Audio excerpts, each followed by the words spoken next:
Everyone dreams of visiting Iceland and checking off those must-see bucket list spots.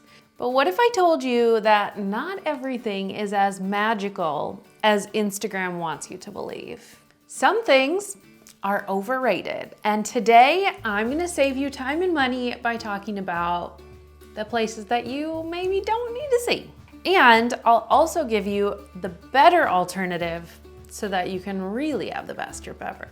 Hey, I'm Jeannie. I sold everything I owned and moved to Iceland, and I've been exploring every corner of this country for the past 10 years. I've written guidebooks and itineraries that have hundreds of 5-star reviews, and my mission is to help you plan the best trip ever. Let's get into it.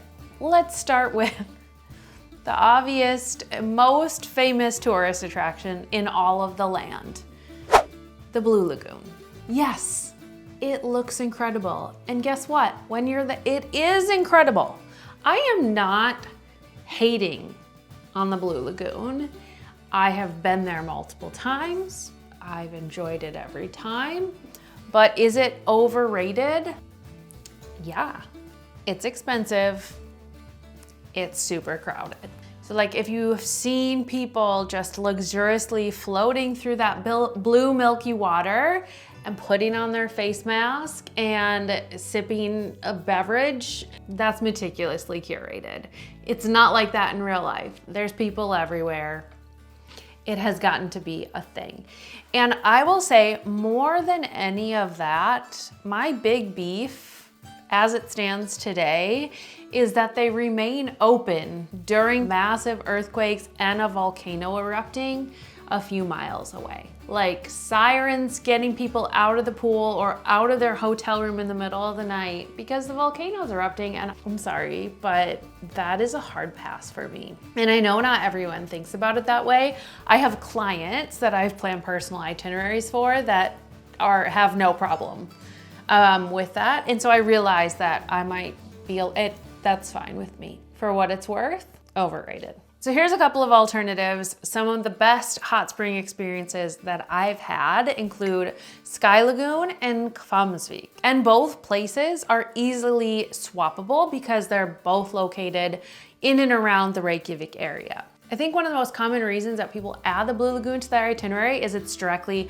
between the airport and Reykjavik, so like you're just driving by it. The Sky Lagoon is just a little bit further down the road, and Kvammsvik is a little bit further into nature, but they both have more of an authentic hot spring feel with the opportunity to take things and elevate them. I just really like them. I personally would rather go to one of those hot springs. Next on my list of overrated in Iceland is the Golden Circle, like the whole thing. And I know that I have talked a lot about the hidden gems on the Golden Circle, which are becoming less hidden over the years. And there's definitely gems and off the beaten path places that don't have as much tourists. I get it. But when most people are going to do the Golden Circle, they're going to do it for the big spots, the Geysir, Gullfoss waterfall. And you know what, those places, there's nothing wrong with those places. The problem for me is number one, it's insanely crowded. And number two, I just think that there's better alternatives around the country. Are you gonna have to drive a little bit further, or are you going to have to seek them out a little bit more? Yes, but we are here for adventure. We are not here for convenience. I get it that the Golden Circle is perfectly located close to Reykjavik, so you can do it in a day trip, maybe even jump on a little bus tour or just, go around for a day with your friends. That's really appealing. And in one way, you're going to get like a snapshot of Iceland, just a quick little, intro to Iceland. I would just, again, rather do something else with my time. Personally. So my alternative for the Golden Circle is the Snæfellsnes Peninsula. It's a little bit further away, so you're gonna be spending a little bit more driving time, but you can easily do that in a day and see the major sites on the peninsula, and there are fewer crowds, and I think that the scenery around the peninsula is much more impressive than the Golden Circle. Now, if you want to explore Iceland like a pro and avoid the tourist traps, I've got the perfect solution for you. I've I've created detailed Icelandic travel guides and custom maps packed with local tips, hidden gems, and itinerary hacks to make your trip stress-free. Check them out in the link below. The next overrated, in my opinion, is a big bus tour. I realize that there could be a time and a place for a bus tour. I realize that some people don't feel comfortable driving on the Icelandic roads. Some people don't feel comfortable driving in the winter or in the darkness. Some people just don't want to deal with renting a car, driving yourself, navigating the roads, checking the weather. It's a lot, I understand. But to me, these big bus tours, it's the most generic way to see Iceland. You're going to have to go within their schedule. You're going to have to go to the spots that they want. You'll only get 30, 40 minutes at each location. You're not gonna get the hidden gems. You're not gonna get to stop where you wanna see for a nice pull-off photo op. You're not gonna be able to select where you wanna eat. And to some people that is appealing. And the other thing about bus tours is that you have a local guide that's telling you things as you drive along the way. I get it, but it's still overrated. My alternative for this one is what I've said in all the videos before, and that is renting your car and driving yourself is the best way to see Iceland. You know, get the full experience, stop when you want, pull over for that photo op safely off the road.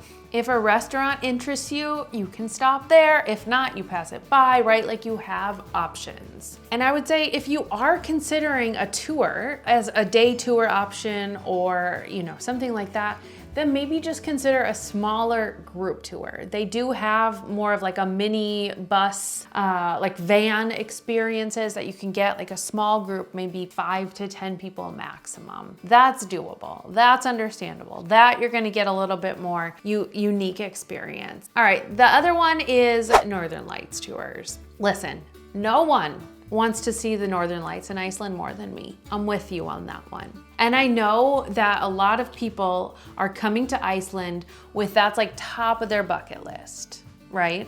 And they wanna make sure that they're gonna see the aurora. In my opinion, and in my experience from many years of hunting them, I think that you can find them by yourself. I think a tour is overrated. I think that people just get a little bit overwhelmed with the logistics of how to know if they're gonna be out and where to go to find them and all of those things. I get it. Again, it's just kind of like the road tripping versus the bus tour. It's cozier, it's less stressful. You leave it up to someone else. I would rather have the experience. I'm in a quiet, dark, middle of nowhere place. It's just me and my camera, and I'm like jumping for joy in the middle of nowhere because the lights are dancing above me. That's just me. I think a tour is unnecessary and overrated. I have a couple of other videos about how you can find the aurora by yourself. So if you are interested in doing that, go ahead, watch those videos and feel empowered, because know that I have walked out of my apartment many times and just looked up and seen them. And it doesn't make the experience less dramatic and less exciting as if I was on a group tour.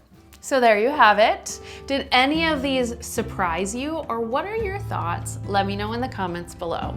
I'll see you in the next video, but until then, happy planning.